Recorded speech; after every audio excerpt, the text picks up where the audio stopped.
Subscribe to our YouTube channel and press the bell icon to get the latest updates. Indian cities are in bad shape. I don't think anybody's going to debate that. We are in very bad shape with respect to any kind of infrastructure, quality of life. So I think for me, smart city means governance smartness, social smartness, environment smartness, right? And it's not just me. If you look at the Ministry of Housing and Urban Development's index, how they're going to measure various projects. Instead of moving from a very tightly controlled spending in cities to the more free-for-all smart cities, which is the way the mission is structured, it's somewhere in the middle of a beginning package of model networks, because everything you mentioned is a network, model networks, and then while those are being put in, figure out some of them. Hi, I'm Jessica Seddon, Director of Integrated Urban Strategy at World Resources Institute, and I'm with Raj Cherubal, who is the CEO of the Chennai Smart City SPV. So, Raj, we have, as the CEO of the Smart City SPV, I'm sure you're subjected to a lot of the high discourse on what is a smart city, what is smart, and what are the possibilities, opportunities, and so on. What do you see as some of the biggest gaps between the discourse and the reality of your job? So I think first thing I always tell people is don't worry about the word smart, right? So if this was Singapore, they've already achieved a level of infrastructure and now they're trying to optimize and make things efficient with respect to climate change, with respect to data and so on. They're using IoTs, cameras, capturing the like the cream of the infrastructure they've laid, and more, of course, into planning and so on. Indian cities are in bad shape. I don't think anybody's going to debate that. We are in very bad shape with respect to any kind of infrastructure, quality of life.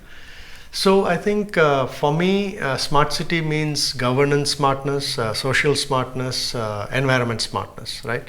And it's not just me. If you look at the Ministry of Housing and Urban Development's index, how they're going to measure various projects and how they're going to measure the success of smart city mission, you will pretty much never see the word computers, IoT, helicopter, drone, none of those stuff, right? It's all about walkability. It's about quality of drinking water. It's parks,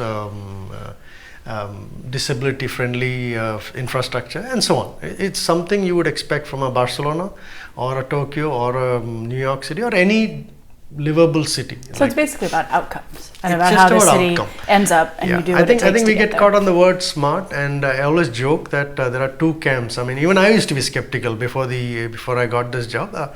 There's one camp that thinks that smart city means it's all used to at least think about it's all of a big computer selling, IoT buying spree kind of a project. There's another set of people who get excited by the word smart, and they see flying bullock carts enabled with GPS and IoT and tracked by satellites. It's neither, right? It's basic infrastructure. I mean, we have a long way to go in terms of livability in our city. Delivering basic infrastructure is the first thing.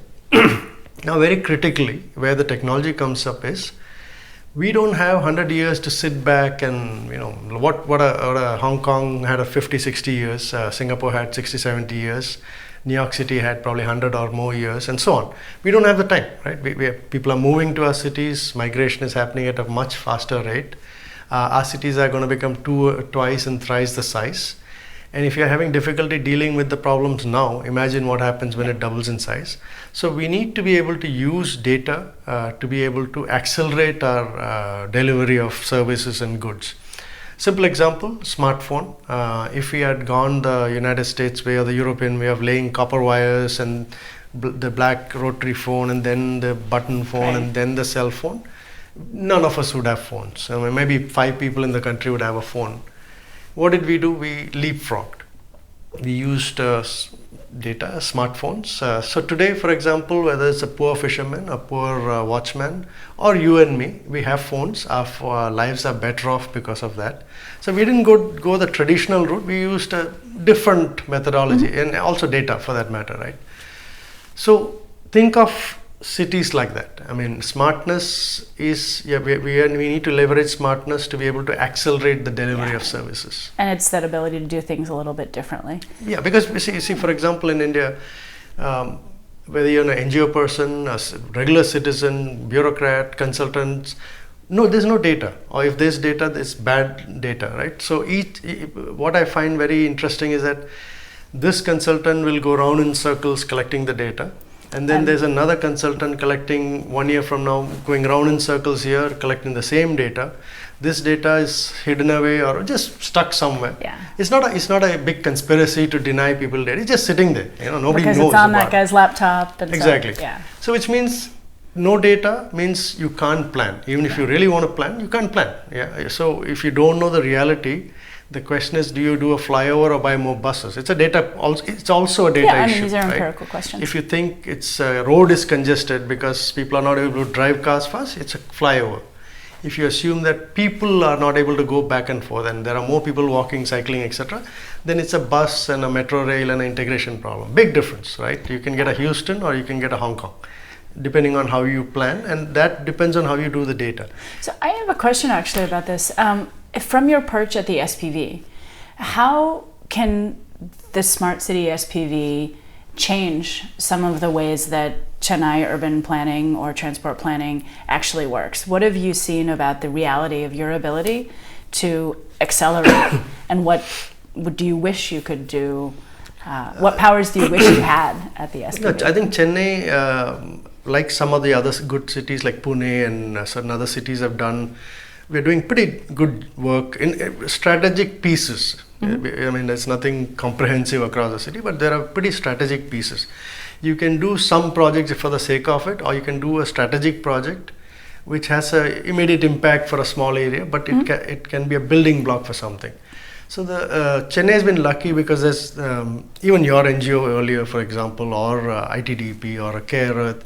So there is a network outside, there's a network inside the system, various officials, no matter where they get transferred and so on, they've been part of certain very strategic projects, right? So these projects take 3, 5, 10 years to develop as a city. So it's not, I'm not talking about the concrete part, the steel part or the wood part, right? I'm talking about the mental blocks, right? So one of the things in the seminar, I think when we talk about typical words like stakeholder, institutional reform, etc., everybody likes to talk about thinking through the problem, and we're not doing that yet, right? It's one thing to say institutional reform, but then there's a zillion steps to get to the actual concrete on the road, right? And the barriers are not concrete and steel. I'll tell you typical process of how this goes about, right? Let's assume you propose a water body restoration. The first mental block is to say we can't be done. It just can't be done, right? It's done in Singapore, it's done in Japan, can't be done here. Even if it's done in Guwahati, they say those people are different. We are different, right? So it's a cliche. I'm sure many countries say the same thing, but that's a huge mental block. How do you move a system, entire system, to go and fix one water body and create that sense of possibility? Everybody says this. First of all, there's no water body other than a river here or a river there. There's no water body. Where is the water body? Even if there's a water body, it can't be fixed because people are not good enough and we are not cultured enough, etc. Even if you fix it, how are you fixing one, but what's the point? Everything else is dead. Right. So how do you scale? And then even if you scale and do all that, then how are you going to maintain it? So I think that's the mental block, not infrastructure. If you get a good consultant or a good company and give them enough money, I'm sure they can put a vertical concrete structure or a horizontal concrete structure or a diagonal one. That's no big deal. So anyway, coming back to this, Chennai was lucky that a lot of this homework was done over the many years, right? Yeah. So it's not about the SPV. In fact, I tell my team that Chennai Smart City Limited is not important. Right, CEO, that fancy titles are not important. Citizens' loyalty is to the city, and that's the institution of Greater Chennai Corporation, Government of Tamil Nadu, etc. Ultimately, those structures need to work, whether the SPV exists or not. Right. So, in some ways, I mean, what you're doing at the SPV capitalizes on the history of the social network. Exactly.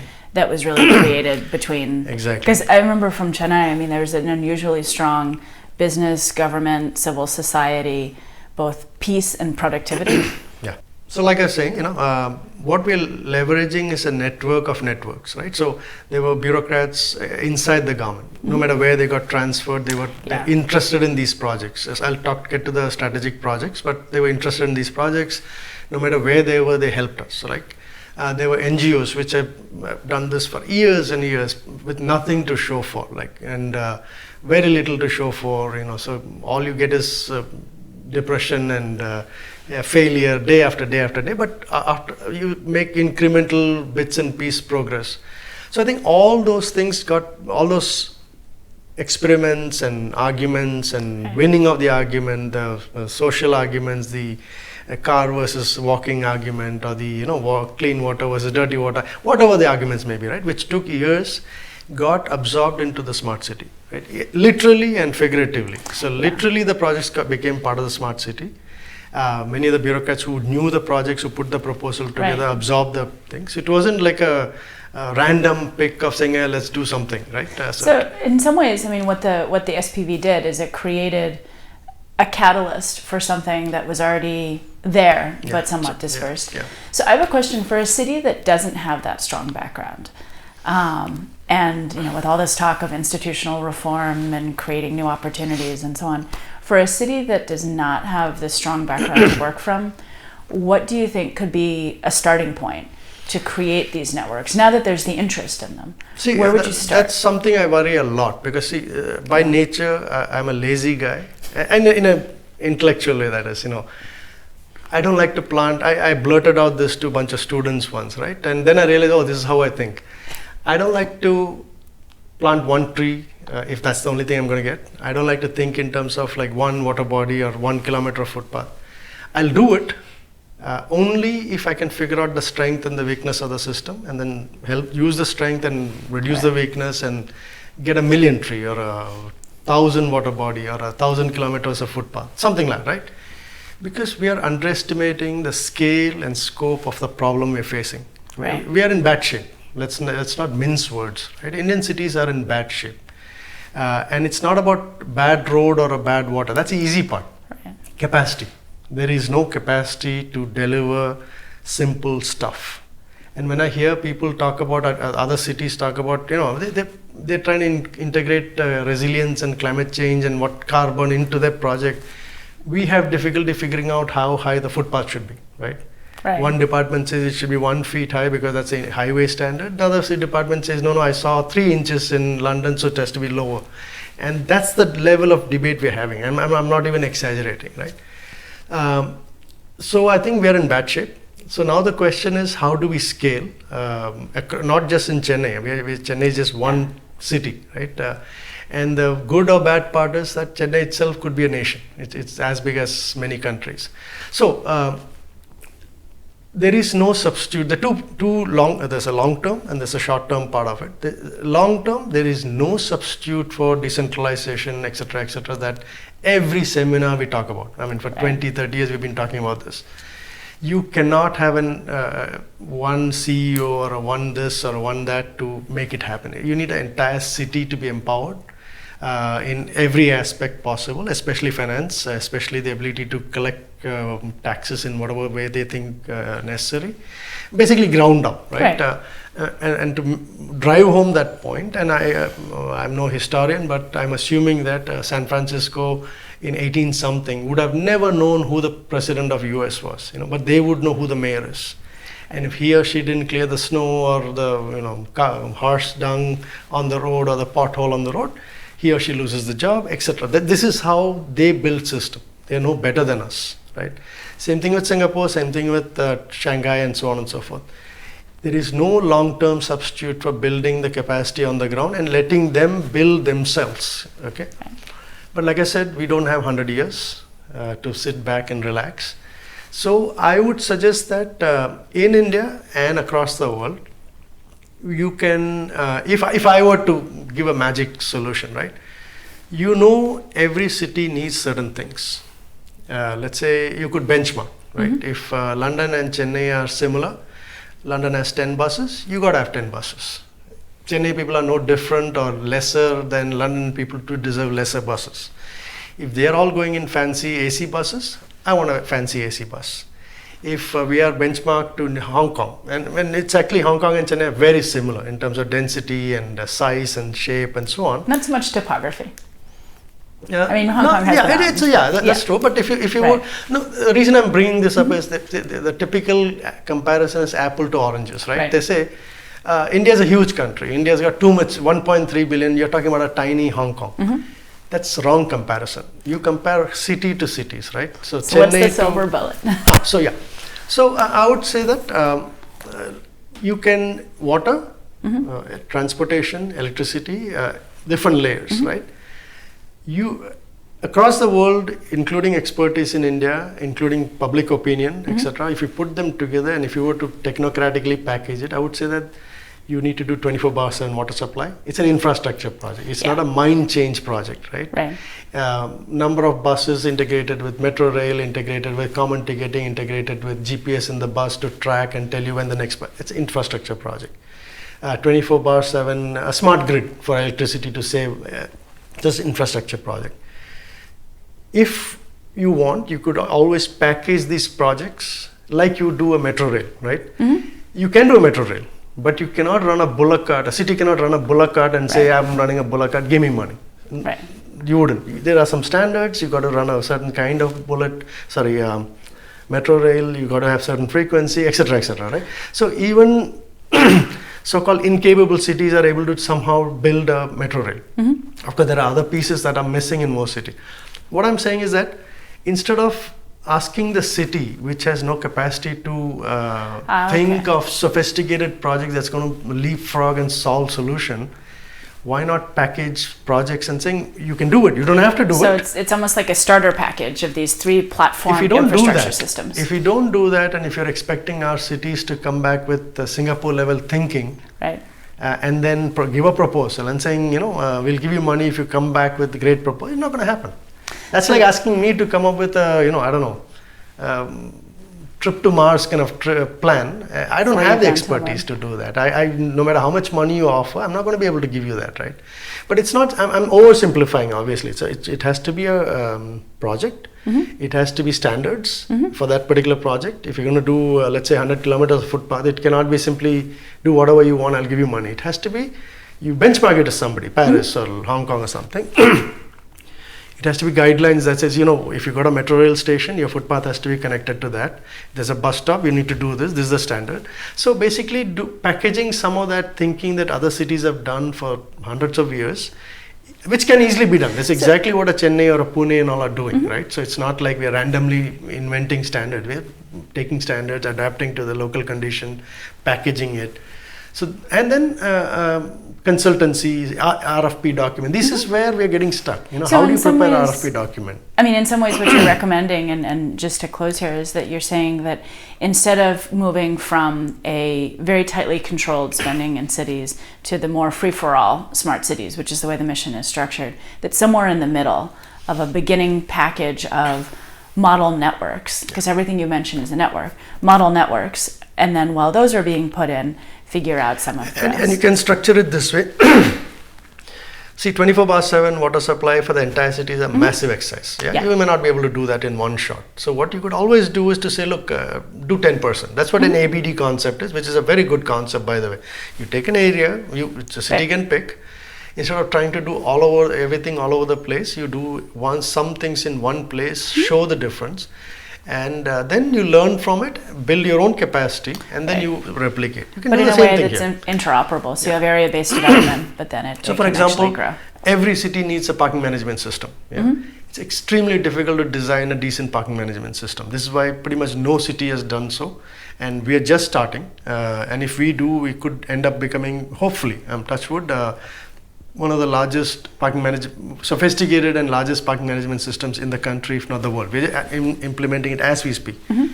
Hopefully it'll do extremely well. But it's extremely important piece of that puzzle. Because public transport and so much depends on the success of that project, right? Now, why ask some other city to replicate all that all over itself, all by itself? And to the credit of the Ministry of Housing and Urban, they're trying their level best to do this exchange. So they have online, offline seminars, travels to different cities. In fact, we are constantly encouraged to go and check out what other cities are doing. There are seminars by the ministry or somebody else where people gather and saying, I heard you're doing such and such project, can I learn from you? So it's happening, but we need to scale it up, obviously. But more than that, instead of saying I am doing parking management, we're doing this. Right, I need to be able to give you far more detail, and if you're doing something interesting, I need to be able to get far more detail. But the financing, etc., could be linked to it, saying that you people of the city have to drink clean water. There's not a debatable issue, right? Yeah. No, so in some ways, coming back to this point that it's about outcomes and then enabling the learning along with achieving the smartness. So thank you. That's actually, I think it's very good to get this perspective from the on the ground reality of what smart means and could mean. Thanks.